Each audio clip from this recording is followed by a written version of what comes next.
Hello YouTube, bienvenue ou re-bienvenue sur ma chaîne Nesty Books and Coffee. Aujourd'hui on se retrouve pour une vidéo recommandation automnale. J'ai mis énormément de temps à faire cette vidéo, j'avais envie de la faire mais j'ai mis beaucoup de temps à me plonger dans l'ambiance de l'automne parce qu'il a fait chaud tout le mois de septembre. Et ensuite j'ai pris beaucoup de retard mais j'ai quand même envie de vous présenter ces quelques lectures qui pour moi peuvent aller jusqu'à une ambiance un peu hivernale.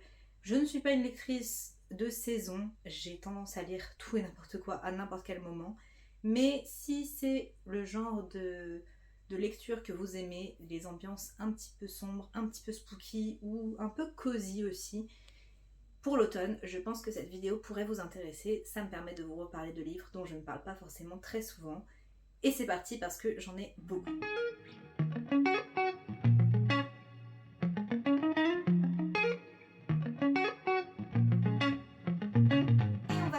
Par une catégorie que je n'aborde pas souvent, les graphiques. Et je vais vous reparler de l'excellentissime Les Carnets de Cerises de Joris Chamblin et Aurélie Néret, publié chez Métamorphose, chez Soleil Édition dans la collection Métamorphose. Ici, je vous présente le tome 1, le zoo pétrifié. Les Carnets de Cerises, on va suivre Cerise, une jeune fille qui aime écrire et qui invente des histoires sur les passants, les gens qu'elle voit, et après elle se fait tellement des films qu'elle finit par enquêter sur ces personnes, et ici elle va enquêter sur un monsieur qu'elle voit passer tous les jours avec de la peinture, et je ne vous en dis pas plus, c'est très doux, c'est très cosy, c'est des amitiés, des relations familiales, c'est tout ce que j'aime pour l'automne. Je ne suis pas très graphique mais je vous avoue que cette saga de BD m'a fait pleurer parce que petit à petit on aborde des sujets beaucoup plus importants. Il y a 5 tomes au total et certains sont plus... Enfin, celui-là me fait vraiment penser à l'automne. Ce n'est pas le cas de tous, mais je trouve que c'est une saga tellement cosy que ça passe très très bien pour cette saison. Je vais vous montrer une planche en particulier. Si ça crie pas l'automne, moi, je sais pas ce qu'il vous faut. Un autre graphique dont je n'ai absolument jamais parlé sur ma chaîne parce que je l'ai lu en 2018 et j'ai commencé ma chaîne qu'en 2022. Oui, 2022. Donc je n'en ai jamais parlé et c'est une facette de moi que personne ne connaît réellement. Et je vous parle de Jessica Jones, oui, la super-héroïne de Marvel. Ici, je vous présente du coup Jessica Jones tome 1 par Brian M. Bendis et Michael Gaydos. C'est publié chez Panini Comics et c'est une trilogie, il y a 3 tomes. On va suivre Jessica Jones. Jessica Jones, qu'est-ce qu'elle est? Elle est une super-héroïne, dans un sens. En tout cas, elle a des super-pouvoirs, elle a une force incroyable et elle peut faire des sauts immenses aussi. Et elle est, à côté de ça, détective privée.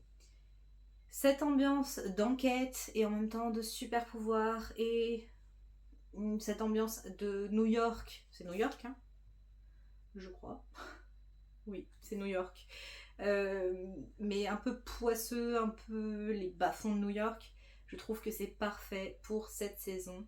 On est sur un comics qui est plutôt classique je pense, avec des dessins à peu près comme ceci. J'ai beaucoup aimé, mais parce que j'aime beaucoup Jessica Jones, j'ai lu plusieurs comics. Je n'en ai pas dans ma bibliothèque, j'ai que ces 3-là que j'aime particulièrement.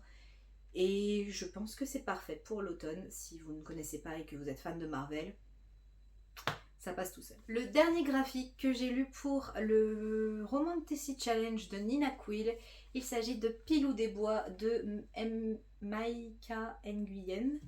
C'est publié chez Kinaï et ici on va suivre Willow qui un jour va se disputer avec sa grande sœur avec qui elle vit et elle va partir dans les bois et elle va rencontrer Pilou, un esprit de la forêt, et elles vont discuter de ce qui se passe, de pourquoi Willow est en colère et en même temps elles vont essayer de retrouver le chemin de Pilou qui s'est perdu et c'est une histoire absolument adorable avec des dessins mais tellement mignons. Enfin, c'est vraiment... très très doux. Est-ce que je peux vous trouver une planche où on voit? On est sur ce genre de dessin. Voilà. C'est très très mignon, c'est très cosy, c'est la forêt, c'est... Ah, Je trouve ça vraiment adorable et c'est une BD, enfin un roman graphique, BD, je ne sais pas, que je trouve parfait pour l'automne.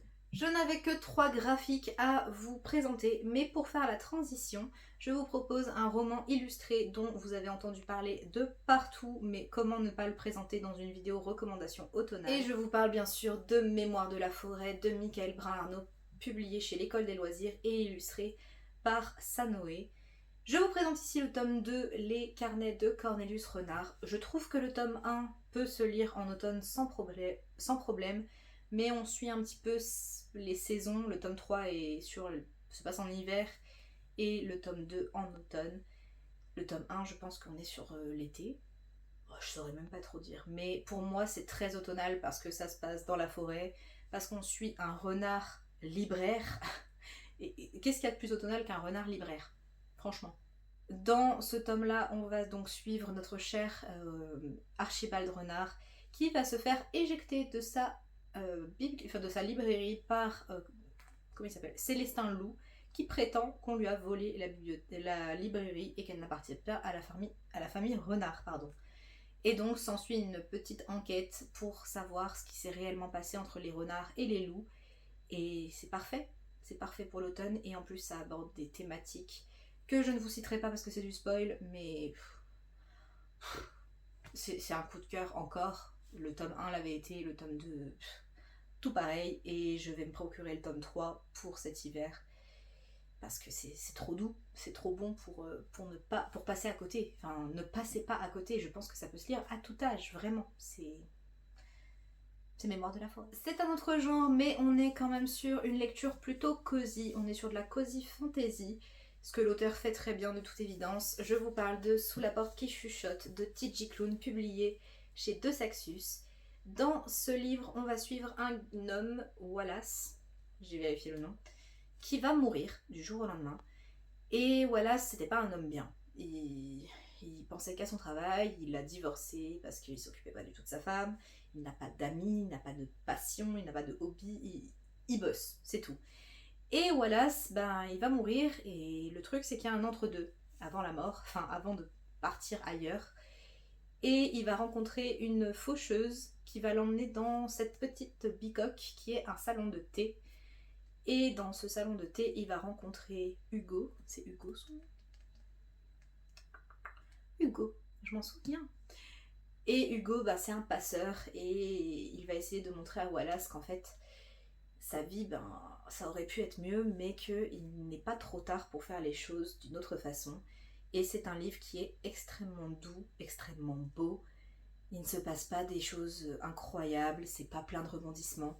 C'est juste la vie. J'allais dire la vie, mais non, parce qu'il est mort. C'est juste des relations humaines et beaucoup de thé au fond de la forêt. Et ça crie l'automne, voilà. C'est une très belle lecture. La fin m'a un tout petit peu refroidi, mais sinon c'est une très très belle lecture que je vous recommande grandement. On commence tout doucement une transition du plus cosy au moins cosy, mais je veux vous parler d'un livre qui est également pour moi cosy et dont on n'entend pas beaucoup parler parce que c'est pas le plus célèbre de l'auteur, mais je vous parle de Métamorphose en bord de ciel de Mathias Malzieu, publié ici chez Flammarion. Dans Métamorphose en bord de ciel, on va suivre Tom Cloudman, qui est le plus mauvais cascadeur qui soit, et il va se retrouver à l'hôpital après une mauvaise chute, et il va rencontrer, pendant ses déambulations, ses errances dans les couloirs de l'hôpital durant la nuit, une femme mi-oiseau, mi-femme, qui va lui proposer de devenir un oiseau, à condition qu'ils s'unissent charnellement. Et c'est un pacte un peu étrange, mais petit à petit, il va y avoir une relation qui va se tisser, et c'est très métaphorique, c'est très symbolique, c'est très doux. C'est une très très belle relation, et les personnages sont très très attachants, surtout Tom Cloudman. Je ne peux que vous recommander les livres de Mathias Malzieu pour l'automne, parce que je trouve que ça s'y prête parfaitement. Et celui-ci, étonnamment, quand je l'ai lu, je me suis dit ok, c'était pas mal. Et en fait, plus j'y repense, plus je trouve que c'était une très très belle histoire. J'ai des images qui me sont restées en tête, qui me restent en tête. Et oui, je vous recommande tous les livres de Mathias Malzieu, mais celui-ci, bien qu'on n'en entende pas parler, il est excellent. Je vais maintenant vous parler d'une autrice qui est une spécialiste des livres de l'automne. Selon moi, tous ces livres peuvent se lire en automne. Et à chaque fois, ça se prête merveilleusement bien à chaque fois. Vraiment, je suis étonnée de voir à quel point ça va bien. Il n'y a que la saga Shade of Magic que je ne trouve pas parfaite pour l'automne, mais tout le reste, oui. Et vous aurez compris que je vous parle de V.E. Schwab. Et ici, je vous présente Cassidy Blake. Cassidy Blake, c'est une jeune fille qui a fait une expérience de mort imminente et qui désormais voit des fantômes. Elle peut passer le voile qui sépare les morts des vivants, et elle va rencontrer un fantôme qui va devenir son meilleur ami.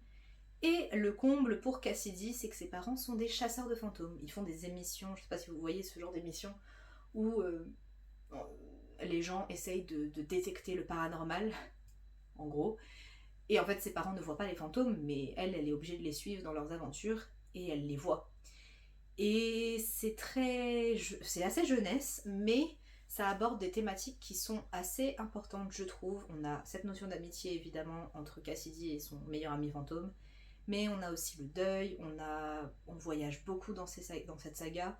J'ai trouvé que c'était très très bien écrit, ça se dévore. Il y a 3 tomes pour l'instant, je ne sais pas si un 4e serait possible, sans doute, mais ça n'a pas du tout été annoncé par l'autrice. Mais en tout cas, si vous ne connaissez pas Cassidy Blake, foncez, c'est génial, et ça parle de fantômes, donc c'est très halloweenesque, je trouve. Pour le plaisir, je vais vous parler de 2 des livres de V.E. Schwab, mes 2 livres préférés de l'autrice, et parce que ça va beaucoup trop bien dans l'ambiance, c'est juste parfait. Je vous parle de Galante. Galante, on va suivre une jeune fille, comment elle s'appelle, Olivia Prior, qui ne parle pas, elle est muette, sauf qu'Olivia, elle a le don de voir des créatures, des ghouls, et elle est dans un orphelinat parce qu'elle n'a pas de famille. Sauf qu'un jour, elle va recevoir une lettre de son oncle qui lui dit de venir à Galante, qui est le manoir familial. Et Olivia, le problème, c'est qu'elle a un journal intime qui a appartenu à sa mère, dans lequel il est écrit qu'il ne faut surtout pas aller à Galante. Sauf qu'Olivia, elle rêve d'avoir une famille depuis très longtemps, et elle est très attirée par cette idée, donc elle va aller à Galante, et il s'y passe des choses très étranges, très flippantes. Et il y a toute une ambiance autour de ce manoir, autour de cette famille un peu étrange, et ouais, c'est parfait pour l'automne. Je sais qu'il n'a pas plu à tout le monde, mais c'est un de mes livres préférés. C'est mon livre préféré de l'autrice, je pense. Et d'ailleurs, ils annoncent une réédition collector. Voilà. Est-ce que je vais craquer ? Sachant que le mien est dédicacé par l'autrice. Je trouverais ça horrible de ne plus l'avoir.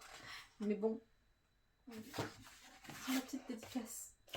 Bref, je vous recommande Galante à 100%. Évidemment, je vous recommande aussi La vie invisible d'Adi Larue, de V.E. Schwab toujours, publié chez Lumen. Dans La vie invisible d'Adi Larue, on va suivre Adi Larue, qui est promise à un mariage dont elle ne veut pas, et elle va prier les mauvais dieux.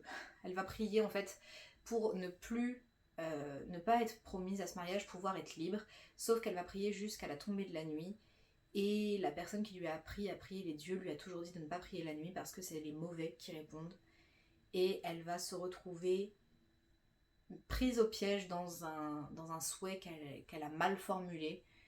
Donc elle va être immortelle, elle va être libre, mais le problème c'est qu'à chaque fois que quelqu'un va se détourner d'elle, il va l'oublier, elle ne reste dans aucune mémoire, et elle va traverser les années comme ça, les siècles même, jusqu'à rencontrer quelqu'un qui va se souvenir d'elle, et ça va être un déclencheur dans sa vie.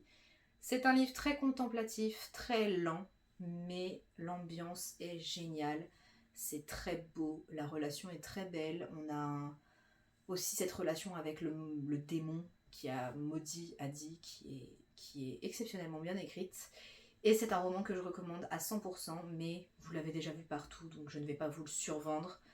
Soit on aime, soit on déteste, je pense, mais en tout cas, moi j'ai adoré. Un autre livre qui est survendu, je pense, pour l'automne, mais je suis plutôt d'accord, il s'agit de Vespertine de Margaret Rogerson. Dans Vespertine, on va suivre une jeune fille, Artemisia. J'oublie toujours les prénoms, hein, donc vous voyez, je vérifie à chaque fois, mais bon.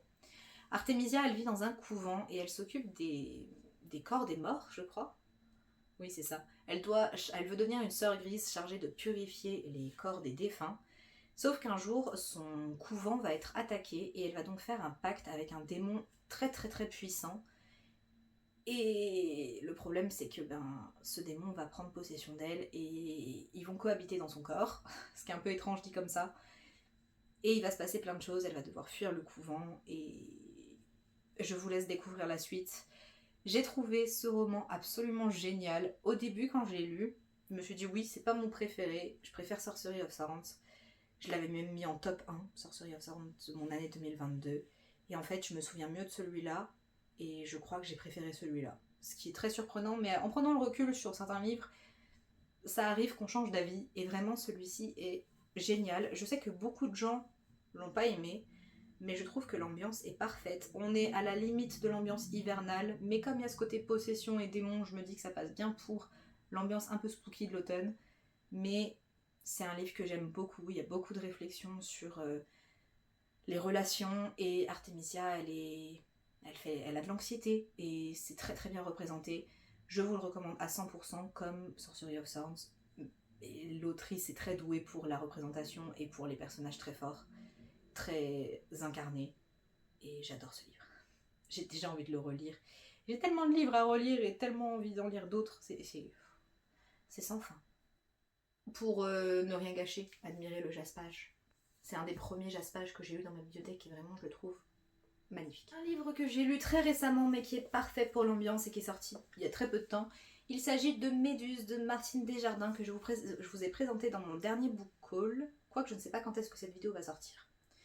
Bref, c'est publié chez La Talente et ici on va suivre une jeune fille qui a des difformités. Elle a des yeux horribles, sauf elle ne sait pas à quoi ils ressemblent mais elle sait que son regard est vraiment affreux et que tout le monde la rejette pour ça. Elle va se retrouver dans un internat un peu étrange avec d'autres jeunes filles qui ont des déformations ou des tares, enfin bon, qui sont mises au banc de la société.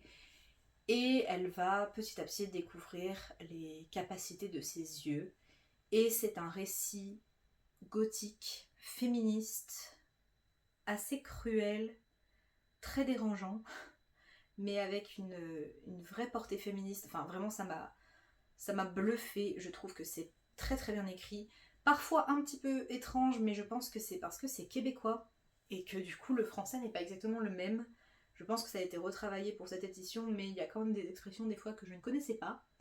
Donc j'ai dû chercher. C'est un livre que je vous invite à découvrir si vous n'avez pas trop peur des ambiances un peu étranges. Ça m'a vraiment mis mal à l'aise par moments parce qu'on rencontre des personnages absolument horribles.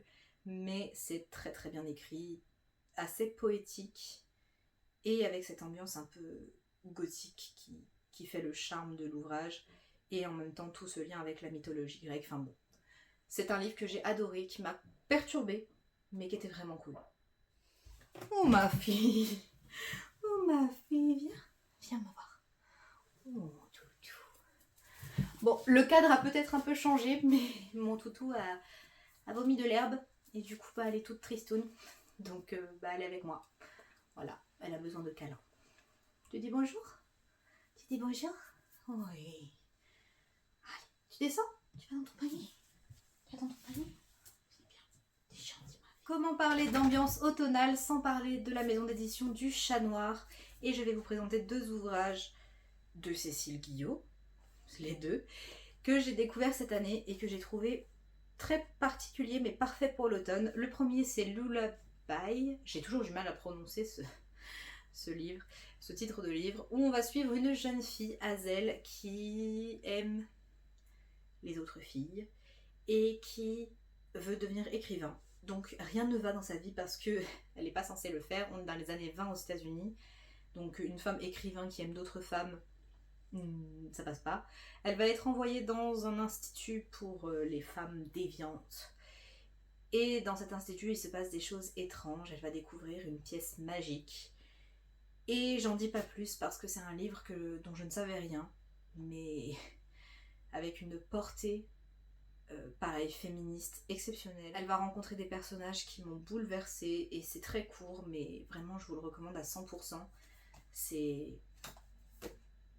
triste, c'est très triste, mais c'est très fort aussi. Et dans la même ambiance de c'est triste, c'est cruel, c'est fort quand même, je vous parle de Tragic Circus de Cécile Guillot et Mathieu Guibé. toujours à la maison d'édition du Chat Noir. Et ici, on va suivre une femme qui va intégrer un cirque très particulier où elle va rencontrer des personnages haut en couleurs, avec vraiment des caractères différents et particuliers. Elle va rencontrer le directeur de ce cirque qui est un homme absolument exécrable et toutes ces personnes qui sont un peu sous son joug, hein, vraiment c'est ce côté-là. Et on a aussi une alternance de points de vue avec un autre homme qui nous raconte comment lui et sa femme sont devenus célèbres dans la musique, et petit à petit on va comprendre le lien entre les deux points de vue. J'ai trouvé ça dérangeant, mais très bien écrit et parfait pour l'automne. C'est pas à mettre entre toutes les mains, on est vraiment sur quelque chose de cruel et de violent, mais c'était très bien écrit et c'est parfait pour Halloween. Vraiment. Plus que 2 livres, on y arrive presque. Tenez, je vous parle d'une fantasy jeunesse, young adulte, parfaite pour l'automne. C'est Les Royaumes Immobiles, le tome 1, La Princesse sans visage de Ariel Holt, publié chez Slalom. Il faut que je me procure le tome 2. C'est vraiment... J'ai envie de savoir la suite, mais j'ai pas eu l'occasion. Et... Bref, j'ai un peu oublié, j'avoue. Mais ici, on va suivre une jeune fille qui va apprendre qu'elle est l'héritière d'un trône dans le monde des fées. Sauf que cette jeune fille, elle n'en savait rien, elle a été élevée un peu à part, toute seule dans une maison, et elle va devoir participer à un concours pour devenir l'héritière, pour devenir la reine du trône de l'automne, je crois. Le trône de l'automne. Ça crie l'automne. Et j'ai trouvé que c'était une fantaisie qui changeait énormément par rapport à ce qu'on peut voir sur le monde des fées, parce qu'on commence à en voir beaucoup. Ici, on a une ambiance où on voit vraiment les fées dans leur cruauté et dans les jeux de pouvoir et les manipulations qui se font, et j'ai trouvé que c'était très chouette. Le personnage, j'ai eu un peu de mal à m'attacher à elle, mais ça va mieux à la fin. Et il me semble que le Love Interest est plutôt cool aussi. Donc j'ai très envie de lire la suite. Mais en tout cas l'ambiance, les décors, les paysages, c'est très automnal et c'est parfait. Et enfin, ça tombe sous le sens pour moi. Je vous parle de Vampiria de Victor Dixon, que j'ai écouté en audio. J'ai écouté les 3 premiers tomes. Il faut que j'écoute le premier tome de la nouvelle trilogie dans le même univers. Je vais y arriver. Dans Vampiria, donc c'est publié dans la collection R, pardon, j'ai oublié de le préciser. Dans Vampiria, on va suivre Diane ou Jeanne, je crois qu'elle change de nom, qui est une fille qui vit dans un univers où le roi Soleil, Louis XIV, est devenu un vampire. Et donc elle vit avec sa famille à la campagne, ils sont plutôt dans le peuple plutôt pauvre, et ils doivent payer chaque mois la dîme du sang, donc donner de leur sang aux vampires, parce qu'il faut bien que les vampires se nourrissent. Et un jour, toute sa famille va être assassinée parce qu'ils vont être accusés de traîtrise. On va dire qu'ils sont des traîtres. Et elle va s'enfuir et se faire passer pour une noble et intégrer la cour du roi Soleil et faire partie de ces jeunes qui se préparent à devenir la garde royale. Et en fait, son but à elle, c'est de se venger à tout prix. Et on n'est pas sur des vampires type Twilight qui brillent et tout ça, non, on est sur des vampires, des vrais cadavres ambulants qui font peur et qui sont cruels et qui ne sont plus du tout humains. Et on va la suivre au milieu de tout ça, et je trouve que c'est sans concession, c'est très bien écrit, c'est violent, et en même temps ça reste abordable pour le public visé, mais je trouve que ça ne prend pas les lecteurs pour des idiots et que c'est très bien exécuté. J'ai beaucoup aimé la trilogie. Le tome 3 se passe sur la mer avec un côté piraterie, et le tome 2 se passe dans Paris, parce que là on est plus à Versailles. Le tome 2, on est dans Paris et on découvre plein de choses, et cet univers est foisonnant. Et la fin du tome 3 m'a retourné le cerveau. Enfin bref, je vous recommande grandement cette saga-là, elle est extra. Et voilà YouTube, c'en est tout pour cette très longue vidéo recommandation. N'hésitez pas à me dire si vous avez lu certains de ces livres et s'il y en a certains qui vous tentent, est-ce que vous en avez pensé. J'ai très hâte de vous lire, j'adore qu'on échange en commentaire. Si vous êtes arrivé jusqu'ici, n'hésitez surtout pas à liker et à vous abonner, ça me fait toujours très très plaisir. Si vous ne savez pas quoi mettre en commentaire, que vous êtes timide ou que vous avez juste rien à dire, n'hésitez pas à laisser une goutte de sang, voilà, pour Vampiria, parce que je trouve que ça ira très très bien. Moi je vous dis à très bientôt, d'ici là, prenez soin de vous. Bye.